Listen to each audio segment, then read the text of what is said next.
નમસ્કાર, હું મંગળુભાઈ ભગત, સુરેન્દ્રનગર જિલ્લા કોંગ્રેસ ઉપપ્રમુખ. અત્યારે આપણે તલાવડી વિસ્તારની અંદર ઊભા છીએ. 10-12 બહેનો આવ્યા છે, 10, 12, 15, 20 ભાઈઓ ઊભા છે.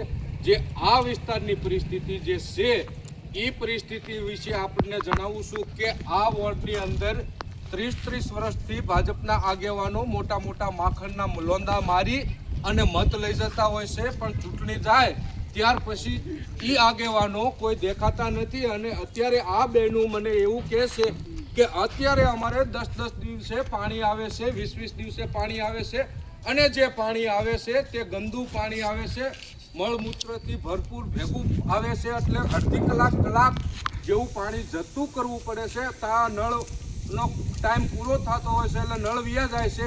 એવી જ રીતે આખા ગામની અંદર જ્યાં જ્યાં મેં જોયું છે એ વિસ્તારોમાં મેં નળના પાણી સાથે ભૂગર્ભ ગટર જોઈન્ટ થઈ ગયેલી છે.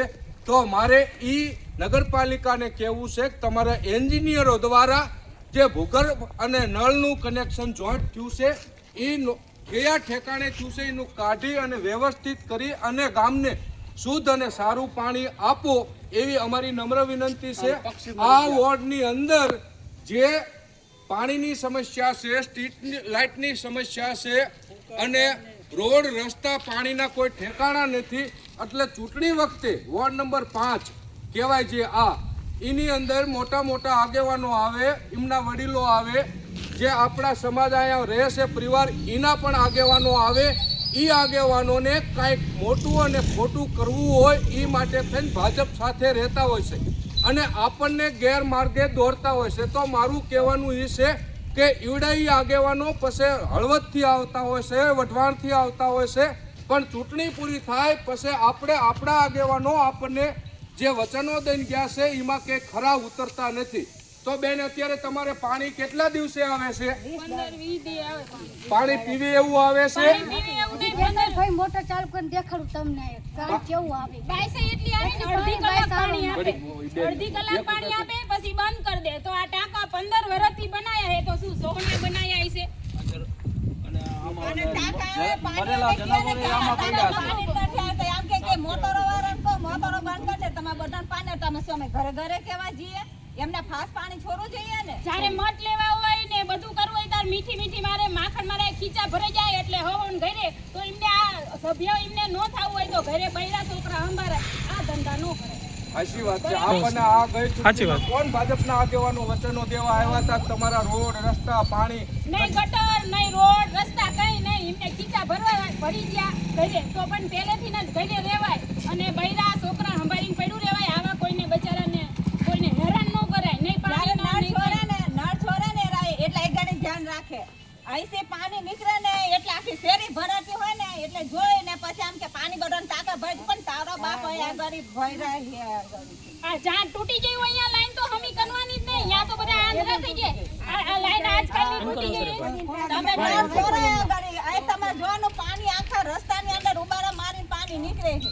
તો આ જગ્યા ઉપર અત્યારે પાણીની પાઇપલાઇન જે મેન આપેલી છે એ લીક છે. તો અહીંથી 50% પાણી વહી જતું હોય છે અને ગીરે ફોર્સથી પાણી પૂગતું હોતું નથી. એટલે આ બહેનોની ફરિયાદ એવી છે કે ચૂંટણી વખતે અમને મોટા મોટા આગેવાનો ભાજપના, અમારા સમાજના આગેવાનો બધા આવી અને ભાજપને વોટ આપો, ભાજપને વોટ આપો, તમારા બધા કામ કરી દઈશું. આ દોઢ વર્ષ થવા છતાં 20 વર્ષથી તો આ ટાંકો ઊભો છે. આ ટાંકાની અંદર કેટલા પક્ષીઓ મરેલા પડ્યા છે એ આ જનતાએ મને અત્યારે કીધું. કબૂતરો કેટલાય મર્યા છે, કેટલાય પક્ષીઓ મર્યા છે અને અહીંયા કોઈ દિવસ સાફ સફાઈ નહીં, એને પાણી નહીં. એના ભ્રષ્ટાચારના પૈસા જે ઈ ટાઈમના નેતાઓ હતા એમને ક્યાંક વ્યાજવા દીધા, ક્યાંક ફેક્ટરીમાં વાપર્યા, ક્યાંક ને ક્યાંક વાપરી અને એમનું ગુંજુ ભરીને વિયા ગયા છે. અને આ જનતાનો આ ટાંકો ખાલી ને ખાલી આપણે નર્મદાના નીરની વાટે પડ્યો હોય એવું દેખાઈ રહ્યું છે. તો મારે કહેવાનું છે આપણા 25 સભ્યોને અને નગરપાલિકાના પ્રમુખશ્રીને કે તમે તમારામાં કામ કરવાની આવડત ન હોય તો ખરેખર તમારે રાજીનામા દઈ દેવા જોવે.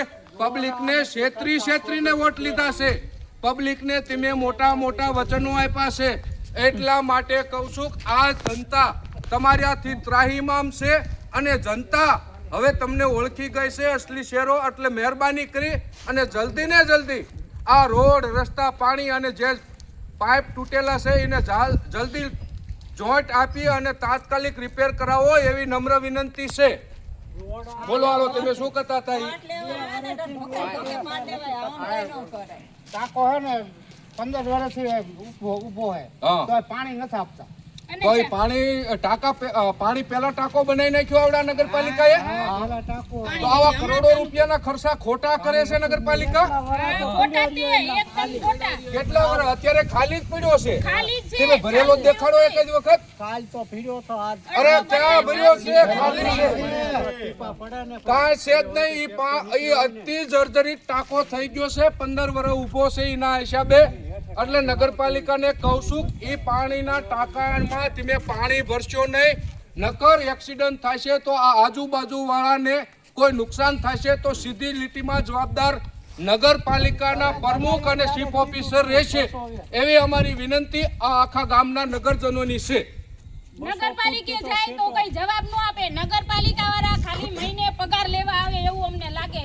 બાકી તો બધા ઉઈ જ જાય. સવારથી બપોર સુધી તમે બેહરો ને તો કોઈ જવાબ તમને મળે નહીં. હવે અત્યારે તમે નગરપાલિકાએ જશો કોઈ હશે નહીં, પણ આવતી જનરલ બોર્ડની અંદર જ્યારે હું ફોન કરું ત્યારે જનરલ બોર્ડની અંદર બધા હોય છે ત્યારે આપણે હરખાઈ વ્યવસ્થિત રજૂઆત કરશું. બધા આવતી નગરપાલિકાના જનરલ બોર્ડમાં આવશો ને? બધા આવશો ને? બરોબર. એટલે આપણે વ્યવસ્થિત રજૂઆત કરશું અને આવડાનું જલ્દી ને જલ્દી કાંઈક સારું થાય એવી અમે નગરપાલિકા પાસે આશા રાખવી છે. જય હિન્દ.